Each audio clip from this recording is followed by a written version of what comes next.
এখন পর্যন্ত নির্বাচিত এমপি যারা 2024 সালের 7ই জানুয়ারিতে ছিলেন, তারা তাদের সোশ্যাল মিডিয়ার যে অ্যাকাউন্ট, মানে ফেসবুক, টুইটার, ইনস্টাগ্রামই খুলতে পারে নাই, ভার্চুয়াল জগতেই অ্যাক্টিভ হতে পারে নাই। এখন এরা বঙ্গবন্ধু কন্যা জননেত্রী শেখ হাসিনাকে আমি শুনি টেলিগ্রাম মিটিং এ অনেক বড় বড় কথা বলে, রক্ত দিয়ে দিব, জান দিয়ে দিব, একবার শুধু হুকুম দিবেন, দিয়া দেখবেন। আমি কনভিন্স না, কারণ আমি তো ব্যক্তি হিসেবে আমার নিজের একটা মতামতের জায়গা আছে। এদের চাপাবাজিতে আমি এখনো কনভিন্স না, এটা চাপাবাজি করতেছে। কারণ নিজে একটা সোশ্যাল মিডিয়ায় এসে একটা গঠনমূলক সমালোচনা মবক্রেসির বিরুদ্ধে করতে পারে না, ডক্টর ইউনূসের বিরুদ্ধে প্রতিবাদ করতে পারে নাই, অথবা ধরেন এই যে আওয়ামী লীগের মতো একটা বৃহৎ দলকে অগণতান্ত্রিক ভাবে নিষিদ্ধ ঘোষণা করে রাখছে, সেই জায়গায় একটা প্রতিবাদ করা, বঙ্গবন্ধুর বাড়ি ধানমন্ডি 32 নাম্বার, সেই বাড়ি ভেঙে ফেলছে, মুক্তিযুদ্ধের যত আইকনিক স্ট্রাকচার সেগুলোর উপরে হামলা, কোনো ব্যাপারেই তো এদের ভার্চুয়াল কোনো উপস্থিতি নেই। গুটি কয়েক, আপনি যদি নেতৃস্থানীয় লোকের একটা তালিকা করেন, আপনি পাবেন খুব বেশি হলে 10 থেকে 15 জন। এর বেশি লোক কিন্তু এখনো সোশ্যাল মিডিয়ায় আপনার অ্যাক্টিভ না। আর অন্য যারা খুব অ্যাক্টিভ, এরা তো সব লাল্লু বাঞ্জু, এদের 2 পয়সার মূল্য নাই বাংলাদেশে। আপনি মনে করেন 20 বছর আগে, 30 বছর আগে চলে গেছে অস্ট্রেলিয়া, ওখান থেকে বড় বড় কথা, 30 বছর আগে চলে গেছে আমেরিকা, ওখান থেকে বড়, এদের কোনো 2 পয়সার কোনো মূল্য নেই। হ্যাঁ, আমি তো তাদের সমর্থন ভালো, কিন্তু তারা তো ভোট দিতেও দেশে আসে না, এমন একটা অবস্থা। হ্যাঁ, তো ওইসব লোকেরটা আপনাকে আলাদা করতে হবে। তার মানে যারা সংসদ সদস্য ছিলেন তাদের মধ্যে 237 জনের ভিতরে খুব বেশি হলে আপনি 10 থেকে 15 জনকে পাবেন সোশ্যাল মিডিয়ায়, বাকিরা নাই। তো সোশ্যাল মিডিয়া হচ্ছে ভার্চুয়াল ওয়ার্ল্ড, ভার্চুয়াল ওয়ার্ল্ডেই যদি আপনি অবস্থান না নিতে পারেন, তাহলে ফিজিক্যালি আপনি নেত্রীকে কি সাপোর্ট দিবেন? এভাবে আমি জিনিসটাকে বিশ্লেষণ করি। এখন অনেকে আমার কথায় মন খারাপ করতে পারে, কিন্তু মন খারাপ করার জায়গা তো পার হয়ে এসেছে। কারণ এইসব চাটুকারের দলের কারণেই তো আজকে আমরা দেশের বাইরে আমাদেরকে এখন এই অবস্থায় থাকতে হচ্ছে, এবং এইসব লোকদের কারণেই তো ধরেন আমি রাজনীতি করি, আমার জানা মতে আমি সরকারি কোনো কন্ট্রাক্ট, কোনো টেন্ডার সরকারি কোনো ব্যবসা করি নাই। এবং আওয়ামী লীগের কোনো মন্ত্রী খোদার ফজলে আইসা বলতে পারবে না যে গভর্নমেন্টের কোনো আনুকূল্য আমি ডাইরেক্টলি নিয়েছি। আমি ব্যবসা বাণিজ্য করেছি, প্রাইভেট সেক্টরে করেছি।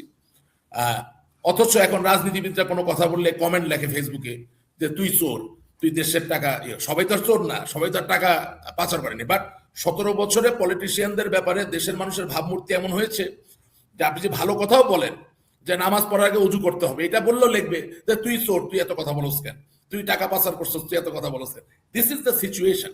সো এটার কমপ্লিট রিভার্সাল হয়তো বা করা যায় না বাস্তবিকভাবে, কিন্তু অ্যাটলিস্ট বাংলাদেশের মানুষ তো শান্তি চায়, ভালো রাজনীতি চায়। বাংলাদেশের মানুষ কিন্তু চায় না যে আওয়ামী লীগ রাজনীতি থেকে নিষিদ্ধ হয়ে যাক। বাংলাদেশের কোটি কোটি মানুষ আওয়ামী লীগকে ভালোবাসে, এবং যারা আওয়ামী লীগকে ভালোবাসে না কিন্তু দেশের স্বার্থ বুঝে, তারাও বোঝে যে এত বড় একটা দলকে গণতান্ত্রিক প্রক্রিয়া থেকে বাদ দিলে তো দেশের ভালো কিছু হয় না।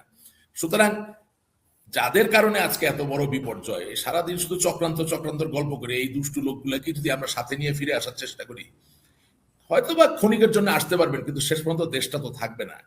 কারণ আপনি মনে করেন, আমি নাম বলতেছি না এখানে, বেসিক ব্যাংকের এক পরিচালক, বেসিক ব্যাংকে আমাদের মা বোনরা বন্ধক যে রাখে লোন নেওয়ার জন্য, স্বর্ণালঙ্কার নিয়ে বিক্রি করে দিচ্ছে কোনো এরকম একটা লোক। এখন এই লোকটাকে যদি আপনি শপথে রেখে আবার ফিরে আসেন, এটাকে আপনি নিয়ন্ত্রণ করতে পারবেন? আমি ছোট উদাহরণ দিলাম।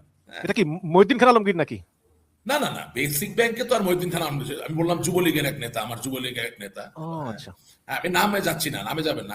আমি জাস্ট বলতেছি যে যাদের কারণে তিলে তিলে বিপর্যয়ের দিকে আমরা এগিয়ে গেছি, শুধুমাত্র চক্রান্ত এই স্নাইপারের গুলি এগুলা বলে যদি আপনি বাস্তবতাকে অস্বীকার করেন, তা আপনি ফিরে আসার পর এদেরকে নিয়ন্ত্রণ তো আপনি করতে পারবেন না। কারণ আপনি সক্ষমতায়, ক্ষমতায়, শক্তির চূড়ান্ত পর্যায়ে থাকার পরেও এই দুষ্ট লোকদেরকে নিয়ন্ত্রণ করা যায়নি, এটা বাস্তবতা।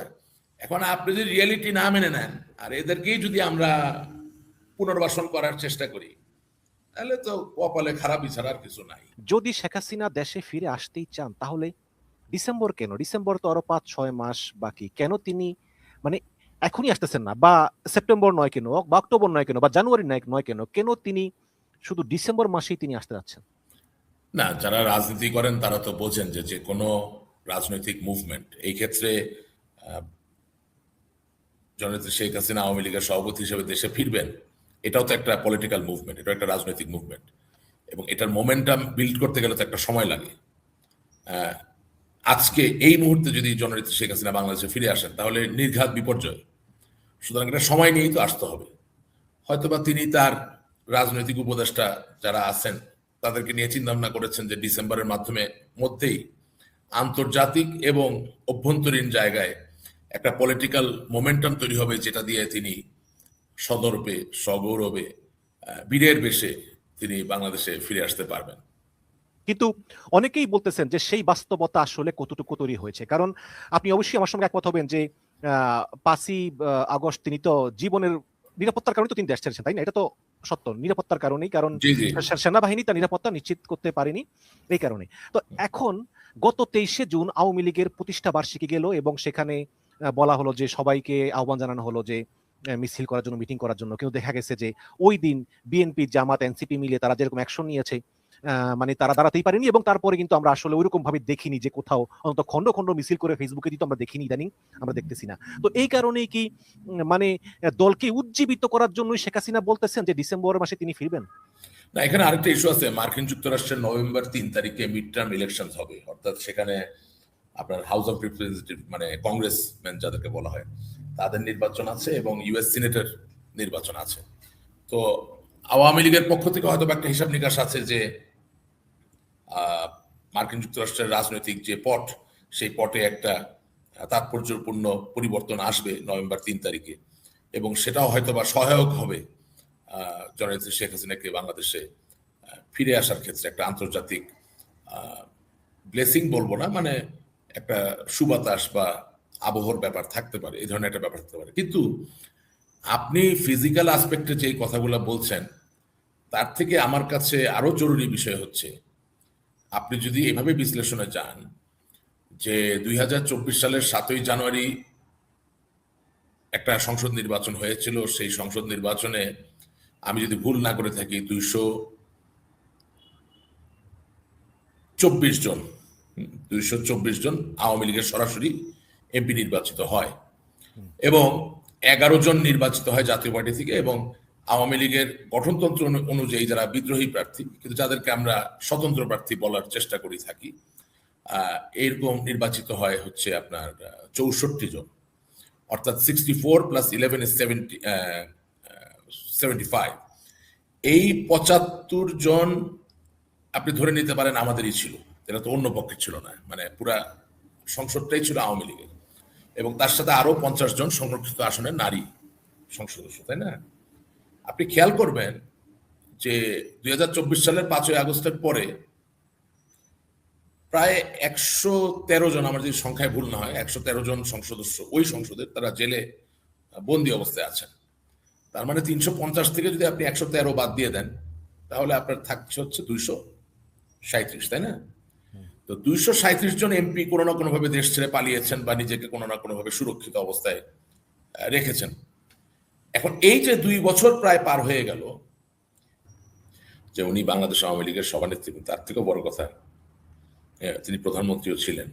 সবকিছুর থেকে বড় কথা হচ্ছে তিনি জাতির পিতা বঙ্গবন্ধু শেখ মুজিবুর রহমানের কন্যা। সুতরাং তার প্রাণের বা তার জীবনের নিরাপত্তাটা আমার কাছে অনেক বেশি ইম্পর্টেন্ট। ইতিহাস তাকে বিচার করবে, বাংলাদেশের মানুষ তাকে বিচার করবে, লক্ষ কোটি মানুষ তাকে ভালোবাসে, এবং তিনি আওয়ামী লীগের মতো একটা স্বাধীনতার দল, তার সভানেত্রী। উদ্ভূত পরিস্থিতিতে উনি ডিসেম্বরে আসবেন কি আসবেন না, তার থেকে বড় কথা উনি নিরাপদ থাকবেন কিনা, তার নিরাপত্তার জায়গাটা কি হবে, সেটা নিয়ে আমি বেশি চিন্তা করি। কিন্তু ওনাকে ছোটবেলা থেকে সাধারণত যতটুকু দেখেছি যে উনি যেটা বলেন সেটা করার আপ্রাণ চেষ্টা করেন। এখন আমি এই জায়গাটা পর্যন্তই আছি, ওনার কথা বলার জায়গাটাকে তো আমি কোয়েশ্চেন করতে পারি না, কিন্তু মাঠে ভিন্ন পরিস্থিতি বিরাজমান, এই ব্যাপারগুলোকে হিসাবে নেওয়া দরকার বলে আমি মনে করছি।